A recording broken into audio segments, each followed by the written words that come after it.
language, but oftentimes they were caught and returned to the schools.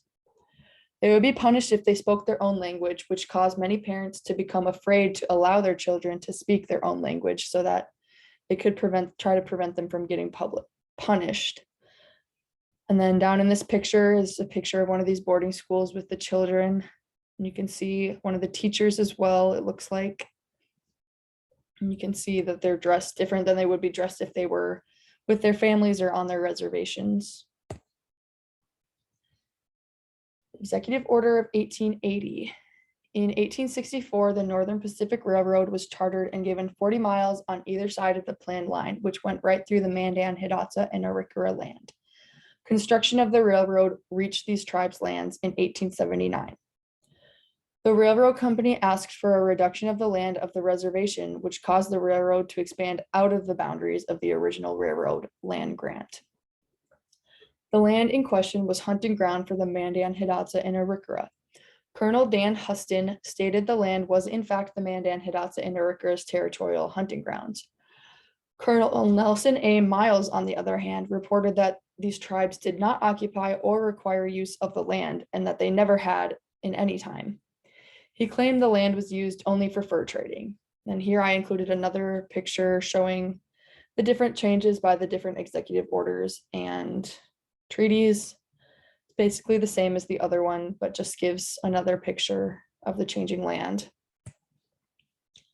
Huston's letter stating that the tribes used the land was ignored, and on July 13th, 1880, an executive order was released, taking a large chunk of land away from the Mandan, Hidatsa, and Arikara. This involuntary cession did not consult the tribes, so as compensation, they were given rough and undesirable land north of the Missouri, up to within 35 miles of the Canadian border. This compensation, as they called it, did not ease the tribes' angry feelings. The government felt that the tribes were confined to the land near their villages due to fear of being raided by the Sioux and because the buffalo were decreasing in number. And so they figured that they were unable to use the land as they had in the past. However, the Mandan, Hidatsa, and Arikara had legendary and historic connections with this land. Between the 1880 executive order and the other treaties of the past, the Mandan, Hidatsa, and Arikara felt that they should have been compensated for the loss of their land. Within 25 years, the government shrunk the size of the reservation by more than 12 million acres, reducing their territory to 1/10 of its original size. Like a fishhook village was pretty much deserted by 1888 because people were starting to form communities on other parts of the reservation.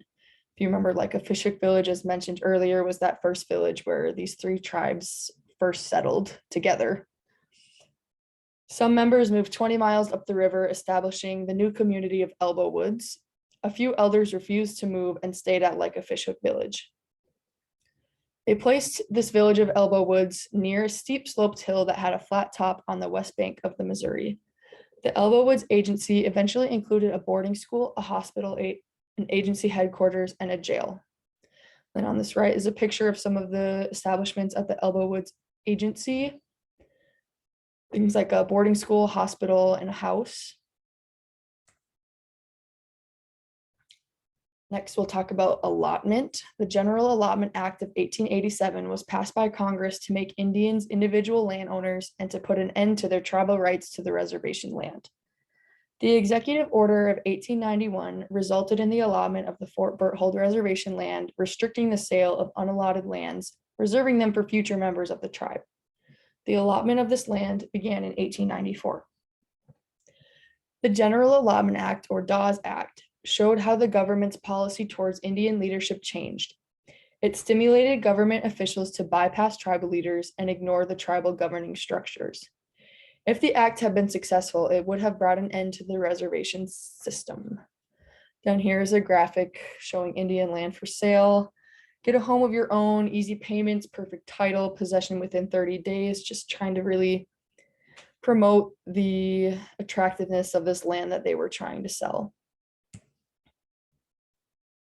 When one moved into an individual allotment, they were given a cook stove, a yoke of work oxen, a breaking plow, a stirring plow, a cow, a wagon, an axe, a hoe, a spade, a hand rake, a scythe, and a pitchfork. It was expected that they would build a frame or log house on their allotment to live in. Adult males were expected to support themselves by working and to support their family through their work. Children between the ages of 8 and 18 were to attend schools. It was recommended that cattle, sheep, and swine be added along with the grain crops they were to grow. This contradicted the Indians' belief that the land was communal and never individually owned. The Dawes Act resulted in the loss of millions of acres and was aimed at replacing the tribal culture with the white man's culture. 1,600,000 acres of Fort Berthold were signed away by the Mandan, Hidatsa, and Arikara on December 14, 1886, opening the reservation to white settlement. With a combination of executive orders, epidemics, Indian agents, and allotments, the Mandan, Hidatsa, and Arikara were stripped of their land and became disorganized as a group. Indian land became a primary focus of the government's interest. According to the white man's opinion, Indians simply just had too much land.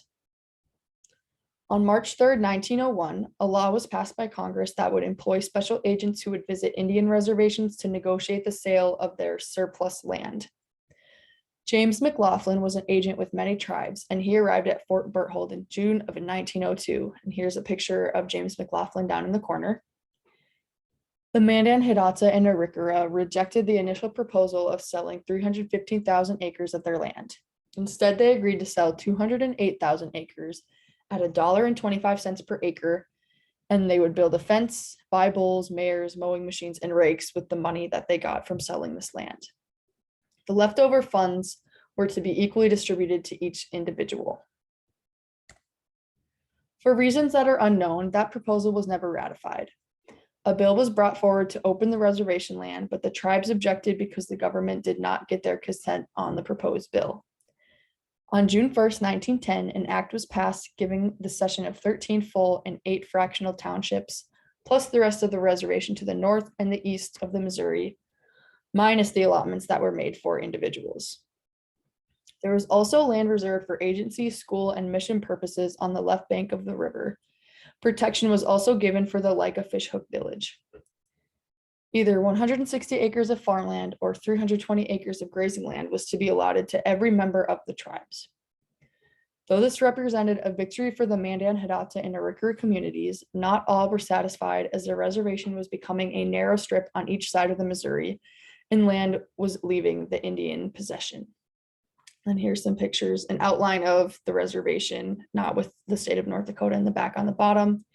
And then the top picture shows North Dakota with the Fort Berthold reservation in white.